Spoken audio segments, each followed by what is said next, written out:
रामकृष्ण हरी. हर्षद यांची वारीबद्दल जरा मुलाखत घेतोय. रामकृष्ण हरी माऊली, रामकृष्ण हरी. आता पहिल्यांदा भावनवाडीतनं निघाला तुम्ही, हां सांगा. सकाळी 5:30 वाजता उठलो. बरोबर बॅग भरलेली होती. होय का? देवाच्या पाया पडलो. देवापाशी बसमा लावला. त्यांच्या पाया पडलो, गाडीचं बाहेर निघलो. तर आमच्या खालकडचे पप्पू बुवा न्यायला आली. त्या गाडीवर बसलं आणि थेट भावनवाडीत आलो. भावनवाडीत आलो.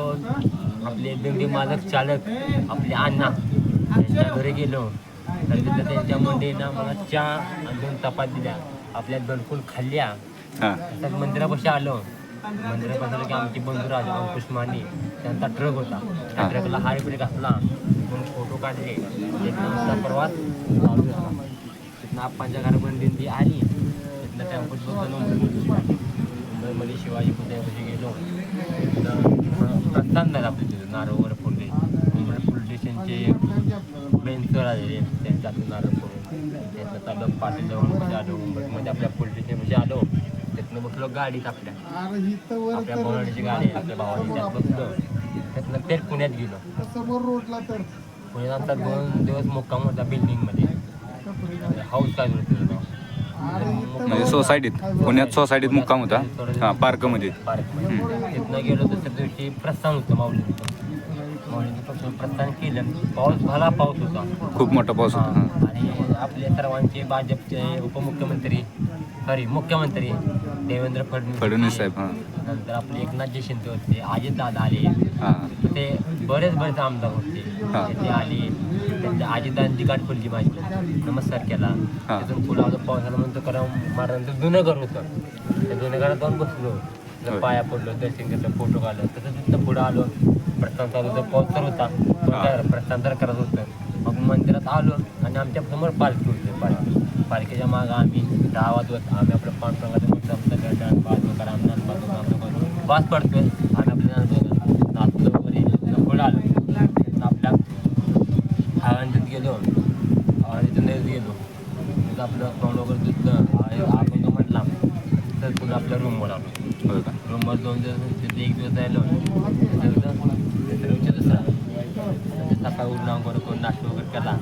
तिथनं पुढे दुसरा मुक्काम आलो. तिथं 2 दिवस राहिलो. तसंच हळू जात पुढं माऊलींचं दर्शन झालं. पुन्हा माऊलींची बैल वगैरे. पुन्हा रोटे घात लागला. रोटे घातात कमीत कमी 7 पुढे लागलेल्या बैलांच्या. असं इतकं सुंदर होतं. इतकं म्हणजे की सोहळा म्हणजे हा सोहळा म्हणजे असं सुख म्हणजे सोहळा कुठेच बघायला भेटणार नाही. असा आयुष्यात तुम्हाला फक्त ह्या सोहळा फक्त आपल्या वारीला बघायला भेटणार. असा सोहळा कुठेच भेटणार नाही. कधीच तुम्हाला कुठे भेटणार. आणि असं आहे की माणसानं मरायच्या आधी अगोदर पंढरीची वारी करा. माणसानं मरायच्या आधी एकदा तरी पंढरीची वारी करा. बरोबर. काय आम्हाला नको. आम्हाला दागदा घेतो काय डागापेक्षा माळ गायला पडतं म्हणून. आता माळ तुम्ही कधीपासून घातले काय? आम्ही लहानपणी. तरी तुमचं किती साधारण वय किती होतं तुमचं तेव्हा? साधारण माझं वय 2 वय. म्हणजे 2-3 वय नुसतं म्हणजे तेव्हापासून माळ आहे. मग आता आमचा वारी झाली. दर्शन झालं. काल आता तुम्ही तुमचे लाडके नेते अजितदादांच्या गावात होता बारामतीत.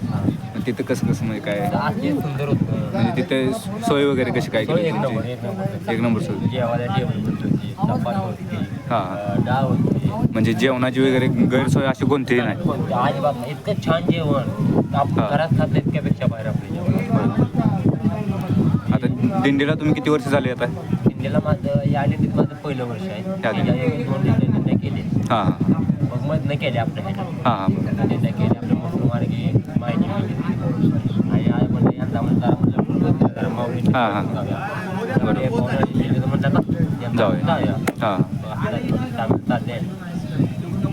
तुकाराम महाराज आपला मुक्काम मार्ग आहे.